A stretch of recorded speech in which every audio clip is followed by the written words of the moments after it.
Starf grunnskólakennara hefur tekið miklum breytingum á undanförnum árum og samstarf heimilis og skóla verður æ mikilvægara. Gestur í landsbyggðum Hjördís Albertsdóttir, varaformaður félags grunnskólakennara og grunnskólakennari í Mývatnssveit. Hjördís, skólarnir núna, grunnskólarnir hringinn í kringum landið, þeirra starfi lokið, þessum hefðbundnu kennslu.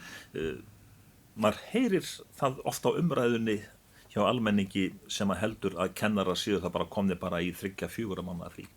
Já, starfstími skóla, hann tekur sér 10 vikna hlé og innan þess tíma fara kennarar í sumarfrí. En líka innan þess tíma þurfa kennarar að sinna endurmenntun og starfsþróun sinni sem eru 150 klukkustundir sem samsvarar 4 vikna vinnu. Þannig að þótt að kennslan sé búin þá ýmis önnur horn að líta hjá kennurum. Já, kennarastarfi nefnilega svo fjölbreytt og svo margt annað en bara bein kennsla og margt sem að kennarar þurfa að huga að utan kennslustundarinnar og hefur breyst mjög mikið í gegnum árin og þessu meðal annars eru kennarar að sinna yfir sumartíma. En ef ég horfum á kennarastarfið, þjóðfélagið, allt það að breytast, foreldrar, þeir vinna yfirleitt báðir úti. Starf grunnskólakennarans hefur breyst ótrúlega mikið á undanförnum árum eða áratugum. Já, mjög mikið. Og núna síðustu árin að breytast hratt. En fyrir svona 30-40 árum og fyrir það, þá var kennarastarfi meira þá var kennarinn fræðari, hann kom inn í tímann og sagði nemendum svona frá hvað þeir ættu að kunna og nemendur glósuðu hjá sér og síðan var sett fyrir próf og þá lásu nemendur glósuðu svona yfir, fór í prófi og helltu visku sinni þarna á blað og sem var síðan metið af kennarunum sem að kendi greinina. Og þetta snerist kannski í raun það hversu góð þú varst að glósa eða hversu minnugur þú varst. Í dag þetta þannig að kennarar og nemendur meira í samvinnu við að leysa ákveðin raungtengd verkefni og kennarinn svona til stuðnings nemandanum í sínu námi en ekki í beinni fræðslu eða beinni þekkingar, að ýta þekkingu inn í hug nemanda. En menntunarstigið hjá kennurum, það hefur líka breyst ansi hressilega á undanförnum árum. Já, það áður fyrr tókstu svokölluðu kennsluréttindi, það fórst í kennaraskólan og það tók 2 ár. Kennarar sækja menntun sína mjög víðsvegar að og kennarar koma úr mörgum greinum samfélagsins og síðan hefur kannski eitthvað sem búin að fara í listaháskólan eða eitthvað sem búin að fara í sagnfræði eða eitthvað sem búin að læra eitthvað allt annað en kennslu, sækir sér kennsluréttindi. Og síðan var þetta kennaraskóli og kennaraháskóli sem var 3 ára nám til jafns við annað háskólanám og núna þetta orðið 5 ára nám þar sem þú þarft að klára mastersgráðu áður en þú getur fengið kennsluréttindi, kennararéttindi. En yfirleitt það þá þannig í flestum tilvikum líklega að þeir sem að fara þá þessa braut að læra til kennara fara í það eftir menntaskólagöngu. Hvaða týpur eru það sem að segja ég ætla að vera kennari? Ég held það sé mjög fjölbreytt af því að kennarastarfi svo fjölbreytt og það misjafnt hvað fólk sér fyrir sér að ætli sér með kennarastarfinu. Og ég grunar þetta séu mjög hugmyndaríkar og frjóar týpur af því í dag krefst kennarastarfi þess að þú sért svolítið hugmyndaríkur og þú sért frjór og svona, ég ímyndi mér að þetta sé svona á þess að ég viti það. Ég hef ekki gert rannsókn og veit ekki til þess að það hafi verið gerð rannsókn á því. En það þó nokkuð mikið talað sem sagt að með því að foreldrar eða forráðamenn barnanna vinna úti að hlutverk grunnskólans að það sé orðið allt annað og að skólinn og kennararnir hafi tekið við uppeldis hlutverki að hluta til. Já, sumir vilja segja að skólastjórn er meira uppeldisstofnun heldur en menntastofnun. Ég held að þetta haldi svolítið í hendur bara. Við erum að kenna, það er líka hluti af skólans að kenna nemendum góð gildi og mannasiði og framkomi við aðra og samvinnu og svona, sem var kannski ekki áður fyrr. Þá var það heimilana að sjá þetta. En ég held að þetta sé bara samspil heimila og skólana. En þú heyrir sjálfsagt svona, já, til dæmis á foreldrafundum, já, þetta var nú öðruvísi í minni æsku. Já, ég hef heyrt það og ég kendi árabil við mjög framsækinn skóla sem var með svolítið aðrar hugsjónir og aðrar stefnu heldur en gamli skólinn. Og ég fekk ofta að heyra þetta, að þetta hefði nú bara reynst foreldrunum ágætt eins og þetta var, af hverju það væri verið að breyta þessu svona og hvort við vissum eitthvað yfir höfuð, hvort þetta væri betra eða skára eða hvað. En samskipti og samvinna þá skóla og heimilis, þetta hlýtur að vera bara lykilatriði. Já, samstarf heimilis og skóla er mjög mikilvægt í skólagöngu barns. Og yfirleitt, ég held í 90-95% tilfella gengur það bara mjög vel. Svo getur verið að það sé styrkt samband og svona og þá þarf bara að kafa í grunninn og sjá hvað veldur og reyna að leysa það sem bestan hátt. Því að þetta getur skipt sköpum upp á skólagöngu barns og upplifun þess af skólanum. Kennarar, þeir nefna það nokkuð oft sýnist með svona bara af því að bara fylgjast með umræðinni. Þeir tala álag í starfi. Já, það eru margir álagstættir í starfi kennarans og mikið af hans vinnu er svona svokölluð ósýnileg vinna. Og það eru dæmi það að fólk hefur farið í kennslu og rökklast frá eftir ár eða 2 og segir ég hefði aldrei ímyndað mér að það væri svona mikið að földum störfum innan kenna því að þetta er svo margt annað heldur en að gangin í kennslustund, kenna, eða þetta er margt annað heldur en undirbúa kennslustund, ganga inn í hana, kenna hana, fara út og meta nemendur. Það er svo margt annað sem er svo erfitt að útskýra og þess vegna held ég þessi mýta svona viðloðandi kennarastarfið að þetta sé í rauninni bara einfalt starf. Ja, tökum þá til dæmis bara samskipti þá heimilis og kennarans. Ég ímynda mér alveg að þú sést í töluverðum rafrænum samskiptum við nemendur og foreldra og að þú sést að fá fyrirspurnir seint að kvöldi þess vegna. Það er engin tími heilagur.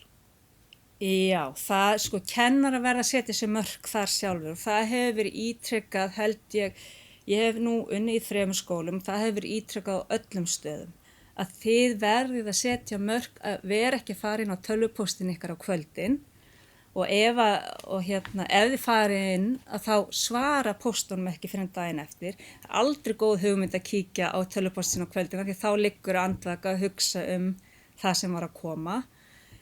En síðan það þannig að nú eru samfélagsmiðlar, þú ert mjög aðgengilegur á samfélagsmiðlum hvort þú ert kennari eða ekki og fólk sendir mikið, það veit að það nær sambandi strax í gegnum þess aftan miðla og þá sendir það oft fyrirspurnir og pósta þangað og þá það okkar líka að segja, takk fyrir ég íhuga þetta og svara þessu í fyrramálið eða á morgun eða innan 2 sólarhringa. Þú kennir núna við grunnskólan í Mývatnssveitinni en hefur líka reynslu af því að starfa við stóra fjölmenna skóla á höfuðborgarsvæðinu. Hver er munurinn? Munurinn er kannski helst fjöldi nemenda og álagstættirnir eru ekki þeir sömu í þessum skólum. Á meðan í stórri unglingadeild í Reykjavík kenndi ég eina námsgrein og ég fekk til mín mismunandi hópa, og þeir gátu verið allt frá 18 barnahópum og upp í stóran 50 barnahóp sem ég var þá í samvinnu við annan kennara að kenna. Þannig að undirbúningur var kannski minni, utanumhaldið mikið meira og svona þetta andlega áreiti yfir daginn meira. Þannig að ég var alveg búin á því eftir daginn. Þú veist, bara að komast í þögn og rólegheit var bara mín helsta ósk. Á meðan að í Mývatnssveit til dæmis, þá þarf til þess að ná fullri vinnu. Ég get ekki bara kennt samfélagsfræði og unglingastíð, það eru 3 tímar á viku og til þess að ná fullri vinnu þarf ég að kenna 26 tíma á viku. Þannig að þá þarf ég að kenna fleiri námsgreinar, kannski fleiri aldurshópum og þá undirbúningurinn orðinn svo gríðarlegur. Og ég þarf að afla með þekkingar og fara í meiri starfstofun út af því að ég að fást við svo margt í starfinu á meðan kennslustundirnar eru kannski mjög ljúfar og ég get aðstoða alla nemendur og þess áttar og get, og að raða í hóp og svona er líka erfiðara í litlu skólanum af því þetta er svo, það er ekki náttúrulega 40 nemendur í skólan og það er 13 í unglingadeildinni. Þannig að öll svona samvinna og hópavinna verður kannski aðeins erfiðari að það er minni fjölbreytni en kennslustundirnar verða betri. Hvað með nálægðina þú kannski ert bara nákomin eða þekkir vel alla nemendur og foreldrana og ert kannski að spila bridge eða í íþróttum með foreldrarnum kvöldin? Já, í þessu tilviki hefur hugarfar mitt gagnvart þessu breyst mjög mikið. Þegar ég byrjaði að vinna við grunnskóla, þegar ég byrjaði að kenna, þá kenndi ég í grunnskóla sem var utan míns hverfis í Reykjavík og ég gat ekki hugsað mér og ég skildi ekki kennarinn sem unnu við þann skóla og byggu í hverfinu. Því ég gat ekki hugsað mér það að hitta nemendur út á götu eða foreldrana í búðinni eða eitthvað svona. Svo vann ég nú bara 1 ár í þann skóla og fór þá í hverfisskólan minn sem ég vann síðan næstu 9 árin og þá var þetta frábært. Það er æðislegt að fá kveðjur frá nemendum á daginn þegar maður er að labba götur hverfisins eða þekkja foreldrarna þegar maður mætir með börnin sín í fimleika eða handbolta eða hvað sem er. Og í Mývatnssveit í þessu fámenna samfélagi er bara dásamlegt að þekkja alla.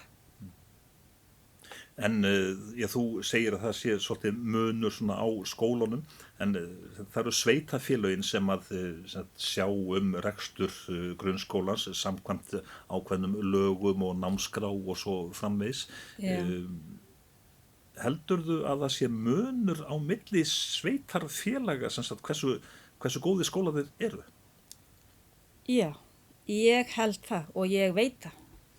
Af því að sveitarfélögin, eða kannski ekki hversu góðir skólarnir eru beint, af því að heldur með kannski efniskost eða tækjakost og þess háttar bjargir kennarana í kennslu og á meðan sveitarfélag sem er vel stætt getur keypt inn tæki fyrir kennara sem auðvelda þeim undirbúning og kennslu og getur keypt inn tæki fyrir nemendur sem að gera nám þeirra fjölbreyttara og svona. Allir krakkarnir með spjaldtölvur og svona? Já, í sömu tilfelli með það eru allir nemendur við skólan sem hafa aðgang að sinni spjaldtölvu sem skólinn skaffar á meðan kannski í öðrum skólum hjá sveitarfélögum standa ekki að vel er kannski ein spjaldtölva á hverja 10 nemendur af því að það er svona nærtækt dæmi, það er allir skólar að reyna að vera meira með rafrænt nám. En hins vegar geta kennararnir oft verið stórkostlegir og undirbúið frábæra kennslu þrátt fyrir að tækjakosturinn sé ekki til staðar. En þetta auðveldar vissulega margt í starfi kennarans ef að sveitarfélagið er vel stætt. En það sem að sveitarfélögin setja í grunnskólan, þetta er bara það hæsta sem að sveitarfélögin, þetta er sá málaflokkur sem að kostar einna mest. Þetta er einn stærsti útgjaldaliður sveitarfélagana held ég allra. Og fyrir sum sveitarfélög er það bara hátt í 90% af kökunni. Þannig að þetta er ekki einfalt og það er ekki þannig að það getur bara allir skóla reddað öllu fyrir alla kennara og alla nemendur og þá bara það þurfa allir að standa saman. Líka fyrirtækin, önnur fyrirtæki í sveitarfélaginu og svona kannski þeir sem eru styrkhæfir eða eitthvað svoleiðis og ég veit að það hefur verið gert í mörgum sveitarfélögum. Það eru ákveðin fyrirtæki sem standa vel í sveitarfélaginu sem að styrkja skólan eitthvað ákveðið. Það eru komnir einhverjir áratugir líklega síðan sveitarfélögin tóku við grunnskólanum. Heldur að það sé, heldur að kostirnir séu fleiri heldur en að ríkið sé að reka grunnskóla hringinn í kringum landið með því að sveitarfélögin, þá nándin eitthvað meiri væntanlega? Jú, nándin visslega meiri, eða þú veist, þegar þú ert með þetta í, batterið þá í heimabyggð eða þannig, en ég held að stundum fái sveitarfélögin ekki nægan stuðning frá ríkinu samt sem áður og þyrfti meiri stuðning frá ríkinu. Það sem að oft verkefnum hellt á sveitarfélögin sem þeir eiga að láta skólana framfylgja en þeir hafa bara ekki fjármagn til þess og hvernig á þá að fara að því hjá þessum sveitarfélögum þar sem að fyrir 90% útgjalda til skólans. En þegar það að vera svona vega og meta hvernig grunnskólakerfið nú að fungera og árangurs meta það, að tölur segja okkur að börn og unglingar bara ansi stór hluti getur ekki lesið sér til ánægju. Nei. Og þá kannski spyr hvernig í óskopunum má þetta vera? Þarna held ég að spili mjög stórt hlutverk bæði bara þjóðfélagið í dag eða samfélagið í dag og bara samspil heimilis og skóla í lestrar uppeldi barnsins og það mjög mikilvægt að barn alist upp við lestur frá fyrstu tíð og þetta finn ég bara með mismun á mínum eigin börnum hvernig ég ól fyrsta barni myndi upp og svo þriðja barni þegar ég hafði minni tíma. En skólinn einn og sér, skólinn sér visslega lestrarkennslu og kennir barninu ákveðna tækni við lestur en það þarf líka að halda lestri og bókum og að barninu heima og að fái lestrabækur við sitt hæfi og sinn áhuga líka. Ég hef alveg séð það að börn sem að gengur ekkert sérlega vel í námi kannski, bóklegu námi, þar sem það að lesa eitthvað texta eitthvað sem það langar ekki til að lesa getur lesið bók og fundist hún æðisleg og getur sagt mér frá henni frá A til Ö. En þarna við í raun og veru komin aftur að því sem vorum að tala áðan, samskipti heimilis og skóla, að heimilin beri ábyrgð en get ekki varpað öllu yfir á skólan, að skóli sé ekki bara svona eins og einhver bílastæði. Nei, einmitt. Það náttúrulega mjög mikilvægt að skólinn sé ekki bara einhver dagvistum fyrir börn eða geymsla á meðan foreldrarnir sinni vinnu og svo farið þau heim og fjölskyldan gerir bara það sem að fjölskyldur gera eftir skóla. Heldur þetta samspil milli skólana og fjölskyldana og til þess að skóla ganga barnana gangi sem best þurfa allir að leggja sitt að mörkum. Tölum aðeins næst skólastigin og það grunnskólinn eða það leikskólastigið. Já. Og það grunnskólinn og síðan framhaldsskólinn, tengingarnar milli þessara stiga nógu vel hugað að því öllu saman, hvað heldur það? Það reyndar misjafnt á milli skóla og leikskóla og framhaldsskóla hversu mikil samskipti á milli skólastigum. Þetta getur verið misjafnt með innan sveitarfélaga eða einstakra skóla. Nú sumir skólar sem eru í sama húsnæði, grunnskólar sem eru í sama húsnæði og leikskólinn. Þannig að það verið að huga að þessu vissilega en það þarf að gera betur því að nú koma börn oft af leikskólum þar sem þau búin að vera að læra í gegnum leik og kunna það vel, svo það allt í hennu koma að sitja við borð og þau bara þegja og vinna námsið. Ég held samt að þetta sé deyjandi, ég held að þetta sé að deyja smám saman út og það eru allir kennarar orðnir meðvitaðir það að það þurfi að vera meiri samfella milli skólastiga.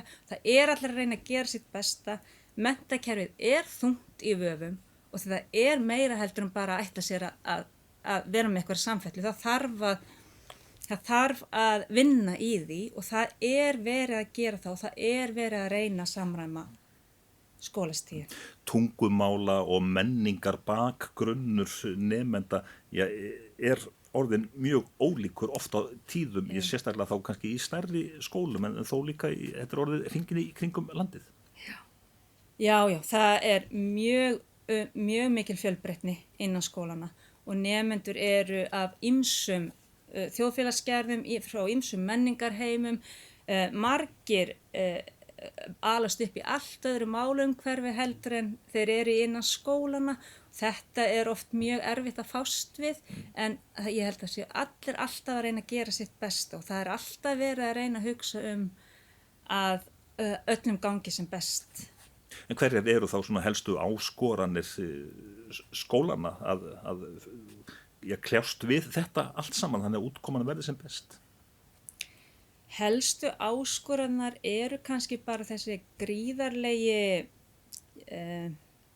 nú vil ég ekki segja getumunur, en þessi bara gríðarlegi, þessi gríðarlega fjölbreytni að reyna, en eiga samt einhvern veginn að reyna að koma öllum út úr skólunum á sama stað. Að það eiga allir að kunna eitthvað eða geta eitthvað ákveði við lok grunnskóla til dæmis, en það svo rosalega fjölbreyttir einstaklingar innan þess, innan grunnskólans, að það erfitt. Það mjög mikil áskorun. Tölum líka svona tíminn þegar nú svona brátt að renna frá okkur COVID. Þá reyndi nú heldur betur þá á starfsfólk grunnskólans og náttúrulega líka heimilin. Já. Það ekki annað hægt að gera en að hrósa kennurum fyrir það hvernig þeir brugðust við í COVID og það með mjög erfiðar aðstöður, þeir þurftu að hugsa hratt. Það voru margir skólar sem tóku sér einn undirbúningsdag fyrir þetta með að umturna kerfinu innan skólans og margir skólar náttúrulega gríðar stórir og mörgu að huga að og kennarar þurftu reynu bara að breyta kennsluháttum sínum á einni nóttu sem þeir gerðu og ég held að margir kennarar hafi áttað sig á styrk sínum í COVID. Það gríðarlegt álag á marga og margir eru enn að jafna sig og en já, þeir áttu þess að því að þeir voru meira megnuður heldur en þeir kannski trúðu eða heldu. Hvað heldurðu að kennarar og þá menntakerfið hafið þá lært af COVID? Ég get kannski ekki alveg sagt til það ekki búið að taka saman alveg á landsvísu hvernig gekk eða hvað gert eða hvernig brugðist við. Það verður gert með haustinu samt sem áður, það verður opinn fundur þar sem þetta verður tekið fyrir og greint og síðan verður málþing þar sem þetta verður rætt og farið yfir. Þannig að það þarf að fara svona ofan í sauman á þessu öllu saman til þess að sjá svona útlínurnar. Það verður að gera það til þess að læra af þessu. Hvernig sýnist þér þá svona ef þú horfir svona bara svona nokkur ár til framtíðar, hvernig mun grunnskólinn þróast heldur og þá starf kennarans? Ég held að muni bara halda áfram að þróast í þá átt að við skilum nemendum af okkur út í samfélagið bara sem virkum samfélagsþegnum sem að kunna að takast á við lífið. Ekki bara einhverja þekkingar eða einhverja viskubrunnar, heldur bara svona nemendur sem kunna að takast á við það sem þeir þurfa að takast á í framtíðinni. En heldur þú að köllum fjölgi ekki í stéttinni á næstu árum, ekki veitir nú af eða hvað?